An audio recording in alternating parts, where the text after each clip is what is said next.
Quinta-feira, 13 de agosto de 2026, hora do Café com Cosenza, que entrega tênis fresquinho toda manhã, sempre com informação e opinião embasada e filtrada na temperatura certa. Hoje eu vou falar sobre Orlando Luz e Rafael Matos na final em Montreal. Vou comentar as semifinais de simples em Montreal e Toronto, as que eu vi, porque eu estou gravando isso, a Coco Gauff e a Helena Rybak ainda estão jogando, estão em quadra ainda. E vou terminar respondendo as perguntas dos apoiadores do Saque Voleio. Hoje a gente tem perguntas sobre Bi Haddad, sobre Daniil Medvedev e o jornalismo esportivo no Brasil. É uma pergunta um pouquinho mais séria, mas interessante. Bora começar por Montreal, então, né? E vamos começar pelas duplas, porque tem Brasil na final, tem Orlando Luz e Rafael Matos na decisão do Masters 1000 de Montreal. Nessa quarta-feira eles derrotaram o Francisco Cerúndolo e Thomas Etcheverry por 6-4 e 7-6, com 9-7 nesse tie-break de segundo set, salvando 4 set points, tiveram 5-1 abaixo nesse tie-break, é um tie-break de 7, não era um tie-break de 10, então uma virada mais impressionante ainda. E foi até engraçado, porque eu estava vendo esse jogo, trocando mensagem com o Lucas Oliveira da CNN, e ele mandou, a gente estava falando sobre o jogo, né, o que ia acontecer e tal, aí a chance deles irem para a final, e é justamente quando os argentinos abrem 5-1, e eu escrevo pro Lucas, cara, desde que você começou a me escrever, os brasileiros só estão se dando mal. Não usei outro verbo, mas enfim, vocês entenderam. A culpa é sua, claramente você tá zicando eles. E aí aconteceu a virada brasileira e o Lucas falou, não vai me culpar, o mérito foi meu. Eu falei, na verdade o mérito foi meu, porque eu dei uma contra-zica na zica do Lucas e o Orlandinho e o Rafa conseguiram a vitória. Bobeiras de jornalista, mas eu queria contar esse episódio aqui, até porque o Lucas é ouvinte assíduo do café, e é um amor de pessoa, cara. Outra das pessoas, assim, super especiais, super queridas que eu conheci em viagens e coberturas de tênis.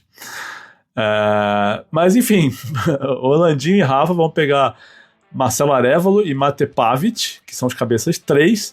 Eles derrotaram os franceses Theo Arribagé e Albano Olivetti por 6-4 e 6-4. Eles são os vice-campeões de Wimbledon. Se eu não me engano, ganharam Queens também. E o Brasil não tem um campeão de Masters 1000 desde 2018, quando o Marcelo Melo foi campeão em Xangai junto com o Lucas Kubot. Isso eu li no Tênis Brasil. Não tive tempo de fazer essa pesquisa, fui lá olhar. Abraço Dalcinha, abraço Felipe Priante, Mário Sérgio, toda a equipe lá. Então eu tô citando a fonte. Mas e agora? Né? Essa final brasileira, será? Só tem uma coisa, acho que vale uma reflexão aqui, porque até a semana de 15 de julho, ou seja, a gente está falando de menos de um mês atrás, essa dupla tinha perdido 10 jogos seguidos em nível ATP. 10 jogos seguidos. Nível ATP contando Roland Garros e Wimbledon também. Foram 8 em torneios ATP e 2 em slams. Eles ganharam jogos em Challengers nesse período, foram até campeões de Braunschweig, que é um Challenger tradicional. Mas a última vitória em um ATP tinha sido em Munique, no dia 18 de abril. Abril, gente. Eles ficaram 3 meses sem vitória nesse nível ATP. Perderam 6 match tie-breaks nesse intervalo. E aí eu pergunto, sabe o que eles fizeram nesse período? Trocaram de técnico? Trocaram de preparador físico? Trocaram de namorada? Nada. E eu vou soar como clichê aqui, vou soar como uma frase besta de autoajuda, mas tem um negócio que eu aprendi conversando com atletas, técnicos e supervisores, e, sabe, head coaches, enfim, né? Tem uma coisa que chama processo. Se o trabalho está sendo feito, se o time está olhando o que está acontecendo e analisando, além dos resultados, porque principalmente em dupla, né, as coisas mudam muito rápido, tem no-edge, match tie-break para decidir, cara, você joga 5 minutos ali mal e o jogo escapa, e aí para virar uma sequência, uma bola de neve, não custa tanto assim. Então, se o time está trabalhando direito, fazendo essa análise, entendendo que a coisa está sendo feita da maneira certa e acreditando no que está sendo feito, os resultados vão aparecer em algum momento, a coisa vai acontecer, e está acontecendo para eles agora, né? E eles são bons tenistas, são ótimos tenistas, né? Eles não fizeram quarta de final no Australian Open por acaso, eles não ganharam Buenos Aires por sorte, ganharam Santiago também, que é um torneio, um ATP mais fraco, mas que foram lá, ganharam. Não existe tanta sorte assim, não existe tanta coincidência. Então, A solução nem sempre é trocar equipe, nem sempre é mexer, nem sempre é fazer, sabe, tomar alguma decisão intempestiva, sem pensar, sem analisar, sem conversar. Às vezes trocam de parceiro também, né? E falar de fora, às vezes as pessoas falam para mim, você sempre defende técnico, você sempre passa pano. Cara, falar de fora, sem ver o trabalho do técnico do dia a dia, é irresponsável. É irresponsável. Uma coisa é você olhar os dois na beira da quadra, as conversas, as interações, e ver que a coisa não está fluindo, que é muito difícil de notar pela TV. E outra coisa é você olhar os resultados e dizer, não, tem que trocar alguma coisa. Nem sempre é assim. Nem sempre é a melhor solução. E repito, falar de fora, sem estar do lado, sem acompanhar o trabalho no dia a dia, é irresponsável. Parabéns para eles e boa sorte hoje na final. Vai ser às 18h30, horário de Brasília, antes da final de Simples. A final de Simples está marcada para começar não antes das 21 horas, também horário de Brasília. Vamos falar das Simples agora. Começou as Simples, né? A sessão dessa quarta-feira começou com o Brandon Nakashima derrotando o Rafael Roder. Olha só. Sempre falei que esse espanhol não era isso tudo, o calendário dele tem jogo demais, estava cansado, tem que mudar a equipe, tem que mudar de pai. A equipe dele é só o pai, então tem que mudar de pai, arruma outro pai. Mas enfim, gente, falando sério agora, foi um jogão, 7-6, 6-4, e com um monte de match point, o Roder salvando. O Roder teve inclusive breakpoint para quebrar o Nakashima quando o Nakashima sacou para o jogo, e foi uma partida bem jogada, pontos, né, bem trabalhados, assim, um nível bem alto. Nakashima sacando muito bem quando foi pressionado, foi muito legal de ver. Vai ser a primeira final do Nakashima em qualquer torneio acima de nível 250, ele nunca fez final nem de 500, então obviamente a primeira final de 1000. Ele é número 31 do mundo, tem 25 anos, só tem um título na carreira que foi em San José 2022, desde lá fez só uma final que foi em Brisbane esse ano, ele perdeu do Daniil Medvedev. Vou falar mais do Medvedev daqui a pouco no podcast, porque tem uma pergunta legal sobre ele. E a final vai ser entre Nakashima e Ben Shelton, que é o atual campeão do Masters 1000 canadense, ele ganhou em Toronto ano passado, e vai ser justamente a segunda final de Masters 1000 do Shelton e a segunda seguida no país. E ele ganhou a semi dessa quarta-feira por 6-2, 6-3 no Tien, Lerner Tien. Salvou breakpoints nos dois primeiros games de saque, se eu não me engano. Foram 4 breakpoints que o Shelton salvou no jogo. Mas depois ele foi bem superior. Eu achei que ele jogou com muito mais calma contra o Thiem, trabalhando mais pontos. O Thiem não tem bolas tão agressivas assim, é um cara que trabalha muito ponto, mas ele dá para o adversário essa possibilidade de não precisar, até pelo Thiem não ser mega agressivo, o adversário pode trabalhar um pouco mais os pontos, ter um pouquinho mais de paciência e partir para o winner depois. É uma coisa que o Shelton, por exemplo, não fez contra o João Fonseca, porque ele sabe que se ele trocar 2 bolas frouxas ali com o João, ele toma uma pancada de direita e já está na defensiva. Com o Thiem, ele foi muito mais trocador de bola, teve mais paciência, sacou bem, né, ganhou mais de 80% dos pontos com o primeiro serviço, e enfim, né, vi ele menos afobado, menos apressado para definir os pontos. Foi uma boa partida do que eu vi. Não vi 100% do jogo, porque eu estava prestando mais atenção no jogo da Iga contra a Svitolina, que estava rolando ao mesmo tempo. E vamos aproveitar, né, falar de Toronto, porque Iga Swiatek está na final, primeira final dela esse ano, e em qualquer nível, tá? 250, 500, 1000. Ela fez final da United Cup com a Polônia, mas é uma competição entre países, então não conta para essa estatística. Mas ela estava zerada essa temporada em finais e não tinha feito final nem no Saibro, né, o que não é muito comum. E a Iga agora é a única tenista a fazer pelo menos uma final de WTA 1000 em cada um dos últimos 6 anos. Desde 2021, ela bota o nomezinho dela lá numa final de WTA 1000. Eu falei Masters 1000 ou eu falei WTA 1000? Espero que eu não tenha errado, né? De vez em quando eu tenho esses apagões aqui, eu falo WTA 1000, onde é Masters 1000, Masters 1000, onde é WTA 1000, mas enfim, um 1000. E ela faz essa final agora em Toronto, quase um ano depois do último título de 1000 que ela conquistou, que foi em Cincinnati no ano passado. Mas agora chega em Toronto, passando pela Kostyuk e passando pela Svitolina, foram 2 tenistas que derrotaram a Iga recentemente. E esse jogo contra a Svitolina, dessa semifinal dessa quarta-feira, terminou 6-3, 1-6 e 6-3, e foi bem duro. A Svitolina, inclusive, teve 3-2 e saque, ou seja, uma quebra de vantagem no terceiro set. A Svitolina, ela incomoda muito a Iga, porque ela fica com bola muito funda ali, ela é muito consistente, nem foi tão consistente no começo do jogo, a hora que ela entra bem na partida, ela já tá 2 quebras atrás, ela não consegue recuperar, mas assim, quando começa o segundo set, a Svitolina já tá um pouquinho melhor que a Iga na partida, e isso fica nítido no placar, vai se refletindo. Mas o que eu queria falar sobre a Svitolina é que ela troca muita bola e ela é consistente, e ela joga muito com bola no meio. Ela meio que desafia a Iga a atacar primeiro e a correr risco primeiro. E é sempre um teste de paciência para a Iga, que não é a tenista mais paciente do mundo. Quando começa a voltar a bola, ela tende a se afobar em algum momento, e tentar alguma bola de porcentagem mais baixa quando não deve, ou tentar angular um pouco demais para mexer adversário e às vezes começa a errar cruzada de direita. E hoje quase deu certo isso para a Svitolina de novo, né? A Svitolina vinha de 2 vitórias seguidas sobre a Iga, Indian Wells e Roma. Hoje quase aconteceu o mesmo. Eu acho que a Svitolina cansou no final, porque ela correu mais, ela se defendeu muito mais, tem 31 anos também, não é uma garotinha. Eu acho que ela pregou nessa reta final, tanto que a bola dela começa a ficar mais reta, ela começa a acelerar mais alguns pontos, tentar definir os pontos mais rápido, e aí começa a errar mais.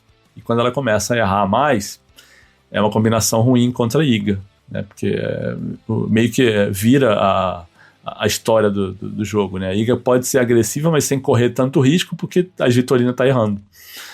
E aí a Iga vence os últimos 4 games, ela sai de 3-2 com saque da Svitolina para 6-3. A Iga estava inteiraça fisicamente no fim do jogo, né? E esse head-to-head, que era 4-3 para a Iga, agora fica 5-3. E a Iga vai pegar na final a vencedora de Coco Gauff e Helena Rybakina, jogo que tá rolando, tá numa virada de lado agora enquanto eu tô gravando esse podcast. Aliás, deixa eu explicar logo aqui como é que vai funcionar esse esquema do Café com Cosenza durante essa temporada norte-americana de quadradura, porque o fuso horário não ajuda muito. Eu costumo gravar tarde, mas vai ter jogo entrando, né, por 1h da manhã, 2h da manhã, às vezes 3 da manhã aqui no Brasil. E, cara, eu não vou esperar essas rodadas terminarem para gravar o café sempre, não. Eu vou tentar gravar sempre ali 11 horas, meia-noite, no máximo, porque senão não é saudável para mim. Então, o que eu vou fazer é esticar ao máximo essa corda, gravar até onde der, e se entrar jogo pela madrugada, vai ficar fora do café, infelizmente. E aí, se acontecer alguma coisa sísmica, uma zebra espetacular, aí eu gravo um comentário extra no dia seguinte, se for uma queda de um Sinner, um Djokovic, um Alcaraz não vai ter, né? Também não sei se vai ter Sinner, mas enfim, sabe? Cai uma Sabalenka de forma mega surpreendente nas primeiras rodadas, aí isso vai ter que entrar ou no podcast do dia seguinte, ou de repente eu gravo um mini podcast no meio do outro dia, na manhã, para completar, mas a ideia não é fazer isso, a ideia é realmente deixar para comentar no podcast do dia seguinte, se for algo muito relevante. Mas, cara, essa operação de um homem só que eu toco aqui no café, não dá para ficar todo dia indo dormir 3 horas da manhã. Tá? Então vai ser assim um esquema para Cincinnati e vai ser assim um esquema no US Open. Depois, quando chegar em Tóquio e Xangai, a gente pensa em outra maneira de fazer as coisas. Mas aí acho que os jogos vão ser amanhã daqui, né? Então vai tudo entrar no fim do fim do dia no episódio, eu acho, né? A não ser que João Fonseca jogue meia-noite, aí eu vou gravar o podcast quando acabar, paciência, mas só em caso de João Fonseca mesmo. Enfim, antes de ir adiante, tá curtindo o Café com Cosenza? Dá um like, compartilha, manda um comentário, ajuda o algoritmo a rodar, leva o Café com Cosenza para mais gente e agradeço como sempre de coração. Quem quiser saber mais sobre como apoiar o Saque Voleio e entrar para nossa comunidade, que é muito mais do que um grupo de apoiadores, é uma comunidade que troca mensagem, se conhece, se encontra, joga tênis. Entra no nosso Apoia-se, que é apoia.se, ou manda uma mensagem para mim, para eu explicar o que significa o apoio, como é que faz, o que eu entrego de recompensa, os valores. Mas basicamente eu entrego conteúdo exclusivo em áudio, vídeo, texto, áudios de tenistas. Ontem, nessa quarta-feira, por exemplo, eu entreguei áudios do Orlandinho, do Rafael Matos, falando sobre a partida, sobre a semifinal em Montreal. Mas entrevistas que eu faço, publico sempre em primeira mão para os apoiadores. informações quentes em primeira mão. Aliás, hoje eu vou almoçar com um apoiador, o Dr. Rafael Radelli, que é apoiador, é meu endocrinologista, meu psicólogo, é meu tudo. A família dele também é fantástica. Filho dele, Gabriel, eu fiz virar flamenguista, um dos grandes méritos, e ele vai me agradecer muito pro resto da vida, porque vai ser uma criança muito mais feliz, um adolescente feliz, um adulto feliz. Mas eu divago. Eu entrego, né? Os apoiadores, eu transformo apoiadores em flamenguistas também, é outro grande benefício para quem quiser apoiar o blog, apoiar o meu trabalho. Mas entrego análise de jogo logo depois que as partidas terminam, análise em áudio, principalmente do jogo do João Fonseca, e tem, claro, nosso grupo de bate-papo exclusivo no Telegram, que é onde, né, rola esse conteúdo todo, troca informação. Às vezes eu gravo podcasts, mini podcasts durante o dia, quando pinta algum assunto legal. Muita gente que tá lá tá gostando, e vocês podem perguntar para os outros apoiadores, enfim. Mas e é uma comunidade, muito mais do que um grupo, é muito legal. Tá? Então, quem quiser saber mais, entra lá no apoia.se/saque-e-voleio ou manda uma mensagem para mim, qualquer rede social, respondo rapidinho como é que funciona. Tá bom? Vamos dar sequência então, vamos falar sobre... me perdi aqui no roteiro. Sim, agora já falei das semifinais de simples, vamos responder as perguntas justamente dos apoiadores. Aqui também tem esse benefício, só respondo perguntas de apoiadores no fim do café. A primeira pergunta que tem aqui é do Matheus Macedo. Ele escreve assim: como você vê o declínio do Medvedev de 2024 para cá? Ele foi número 1 e hoje perde para alguns tenistas com ranking bem inferior. Já trocou de técnico e continua inconstante. Acha que ele volta a brigar por títulos de slam algum dia? Eu acho até normal, Matheus, e não é que ele está num momento horroroso também, né? Ele teve um 2025 abaixo, trocou de técnico, voltou pro top 10, faz uma temporada boa, vai. Ele foi campeão em Dubai, ele fez um Indian Wells ótimo, ganhou do Alcaraz, quase derrubou o Sinner ali. Foi bem em Roma, também fez jogo duro com o Sinner, numa semi. Não é o nível de consistência de resultado que ele teve em 2021, 2022, aquele período ali.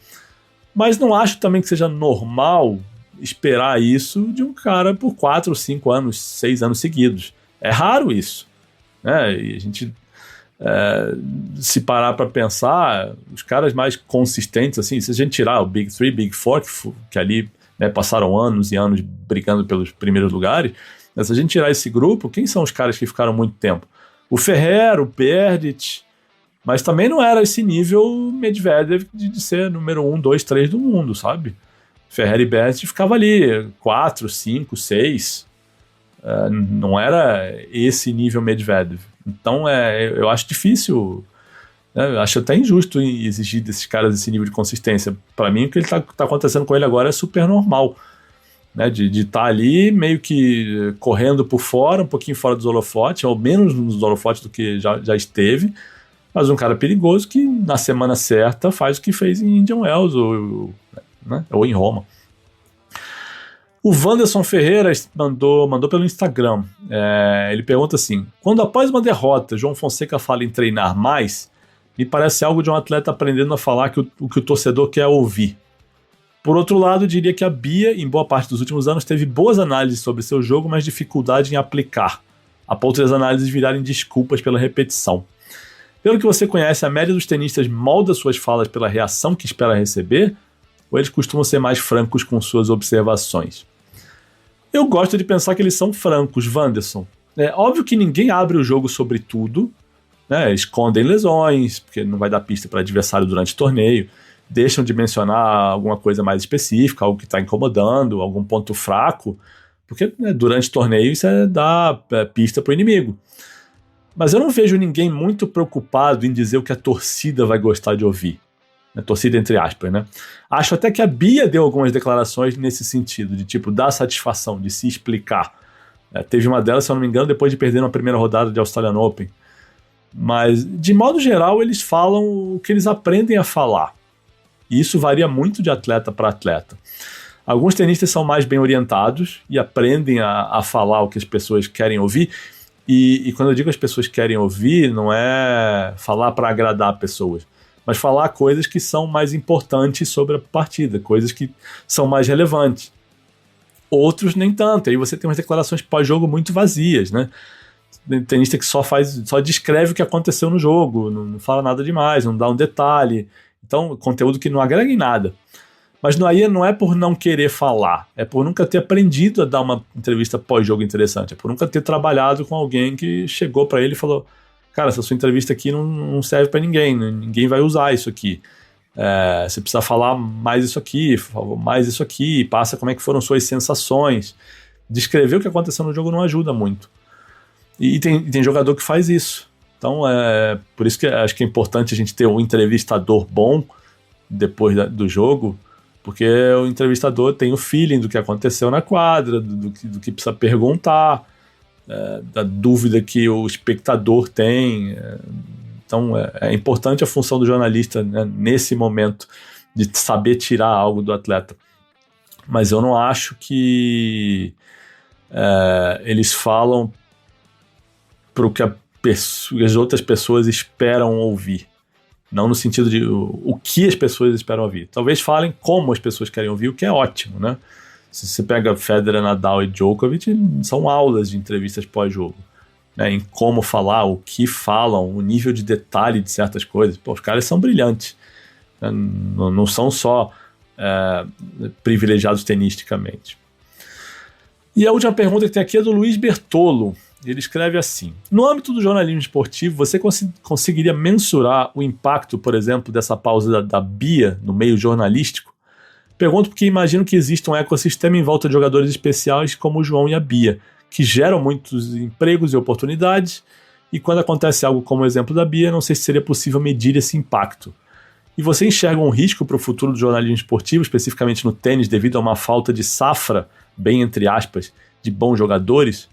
E ele fala em quantidade de jogadores e torneios. Eu não acho que a parada da Bia mude tanto assim agora. Porque, assim, desde 2024 e 2025, os últimos 2 anos, com a ascensão do João, a cobertura de tênis mudou. Até para quem é a imprensa de nicho, né? Que são os chamados especializados. Tênis Brasil, Brasil no Tênis, o Tênis News, o que eu faço também. A imprensa que cobre mais tênis, né? Ou que cobre só tênis e não outros esportes. Agora é uma cobertura de João Fonseca e o resto é secundário. Antes você tinha uma cobertura mais variada, com mais, né, a atenção era mais dividida. Você tinha Federer, Nadal, Djokovic, Murray, Serena, Iga, Sabalenka, enfim. Agora isso se dividia, né, de acordo com a notícia do dia. Federer, Nadal e Djokovic tinham atenção praticamente igual, né, dividido os três em um certo momento. Hoje é 80% do João Fonseca e 20% o resto. E é um fenômeno que aconteceu quando o Guga jogou também. O Chiquinho Leite Moreira, que teve anos cobrindo tênis para o Estadão e cobria o circuito antes do Guga, ele sempre falava isso, que antes do Guga aparecer, ele cobria tênis, depois ele passou a cobrir Guga. E não só ele, o meio todo do tênis. O jornalismo, né, que cobre esporte. Virou uma cobertura de Guga, não cobertura de tênis. E a gente está muito perto disso com o João Fonseca, eu acho. E isso vale até para a Luísa, porque a Luísa é secundária, a Bia era secundária, mesmo a Luísa sendo a tenista brasileira de melhor ranking, a tenista assim, ou tenista, né, de melhor ranking. Acho que se a gente olhar para qualquer slam hoje, ela é quem começa o torneio com mais chance de ser campeã. Mas ainda assim a atenção para a Luísa é secundária em relação ao Fonseca, porque é simples, eu falei isso no café de ontem também. Eu não acho nem que aquele 2023 da Bia, com a semifinal em Roland Garros, tenha chegado a mexer essa agulha a tal ponto de criar muito emprego, de trazer muitas marcas para o tênis. Acho que mexeu, acho que chamou atenção, mas aumentou a exposição com o João assim, de uma maneira bizarra. Entrou muito dinheiro, muitas marcas, começou a aparecer muito criador de conteúdo, porque esse povo vai onde tem dinheiro, né? E não estou julgando, não. Tá certo, né? O mundo é dos espertos. Mas não vejo essa situação, Luiz. Não vejo um risco por falta de bons jogadores. Aliás, o contrário. Considerando que existia o jornalismo, né, esportivo, tenístico, ali quando só tinha Tomás Bellucci, e ok, teve um período com Bruno Soares, Marcelo Melo, ganhando dupla, mas isso sempre é secundário também. Mas considerando que, sabe, o jornalismo tenístico sobreviveu ao período só de Tomás, depois só de Thiago Monteiro, a Bia apareceu, né, explodiu depois de 2022, né, ela teve um ano ali de top 100, caiu, teve o doping, enfim, mas o tênis sobreviveu nesse período. Então, acho que agora, acho que a perspectiva é a melhor em muito tempo. Não só porque tem João Fonseca, e a gente calcula aí, sei lá, pelo menos 10, 15 anos de carreira do João, mas tem o Guto chegando, tem a Naná chegando, tem a Vitória chegando, e 3 juvenis de muito destaque e com potencial, os 3. E quando eu falo potencial, é possibilidade de serem grandes profissionais. Não é aqui dizer que eles vão ser isso, vão ser aquilo, ou que ano que vem vão estar brigando por título de ATP e WTA. Vocês sabem que comigo isso não rola, né? Eu não sou essa pessoa. Mas a perspectiva é ótima. Então acho que as marcas estão olhando. A Naná tem patrocinadores grandes, sabe? O Itaú entrou com a Naná, a ASICS, o Guto é patrocinado pela Nike, sabe? Então tem gente olhando, tem gente trabalhando bem, estão bem empresariados. A perspectiva é muito boa, né? O SP Open nasceu ano passado, nesse embalo, não só da Bia, mas de marcas que entenderam que, puxa, estar envolvido no tênis com Bia ou sem Bia é importante, e é um investimento no futuro, né? Associar a marca ao esporte, é um esporte que está em evidência, mesmo não tendo João Fonseca no torneio. Então acho que a perspectiva para quem cobre tênis é muito boa, e é o que eu falo, né? Não apareceu tanto criador de conteúdo de tênis assim por acaso. As pessoas estão vendo que tem marcas entrando. Então todo mundo quer correr atrás do seu. E tá certo. Beleza, gente? Fico por aqui hoje, enquanto Coco Gauff e Helena Rybakina vão se enfrentando. Deixa eu ver quanto é que tá esse jogo agora. Gauff acabou de fechar, 7-5. Então é isso. Enquanto elas estão jogando, eu estou encerrando aqui. E volto amanhã. Abraço, gente!